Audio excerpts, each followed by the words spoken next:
Welcome to Thaizol. Thaizol kha chung mui pui zong zong te si bai le vek ule ti zok tiang chu man video po ka da to hai ti chu ma ro chu in zat vel te ka da lem lo mi lai ka chun tun tum chu kan mu rem sang ni chong kan zot hei nga la nga cái lá cái bị chia chỗ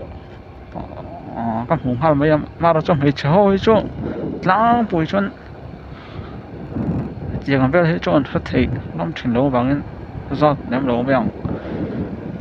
mình bà giọt hệ tiền nó bằng chôn đâu lang bụi thì thế nào thế là nó bằng hậu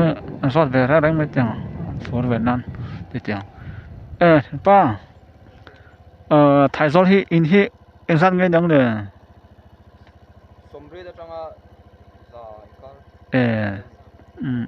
ra cái chia rồi đúng không nên là cô thành hít để rất nghe ông bật hít chứ mà ông có lắm tụi con cô thành hít chết nhá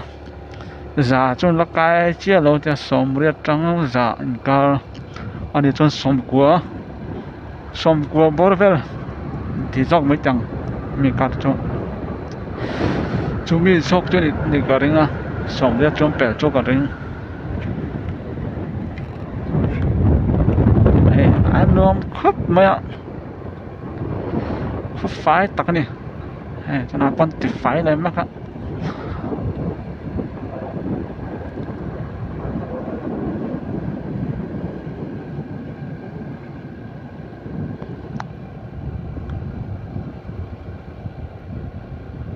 nó bằng hô mà cái tia của lỗ gió hô khác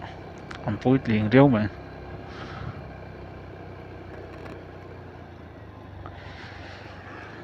hay rồi hết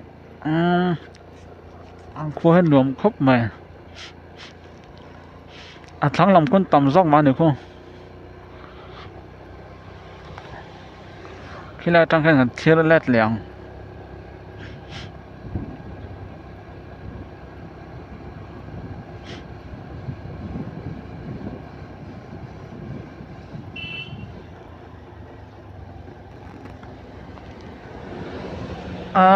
kia trúng lòng thì mấy là chọc lòng kia tầm dốc mà thì khi mà sẽ trầu nó khác xem biết rồi còn mình nó bằng hô thì mấy là có giọt nó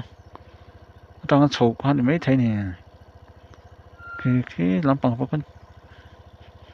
tổ được mà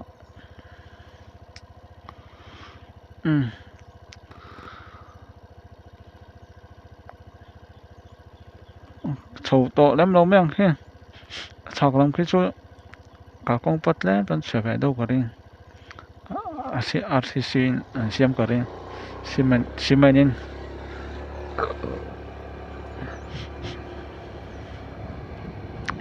anh lúng luồng khóc mày đi sao bao cả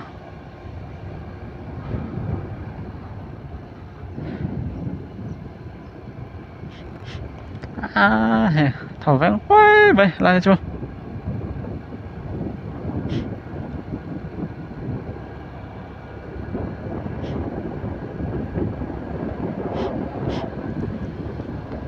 free sale đó nè anh gua phải phải mày bật lòng một tụi ông lù ra rằng ha còn công việc phải anh tao đó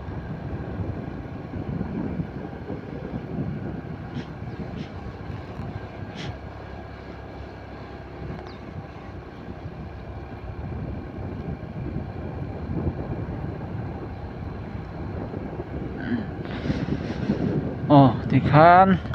vừa tệ thải do chưa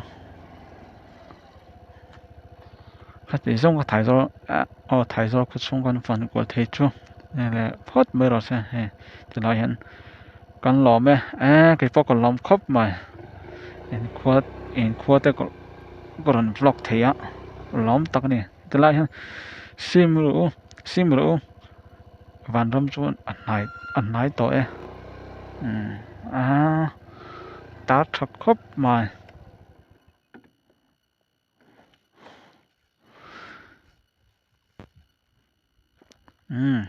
bài bài biết cũng này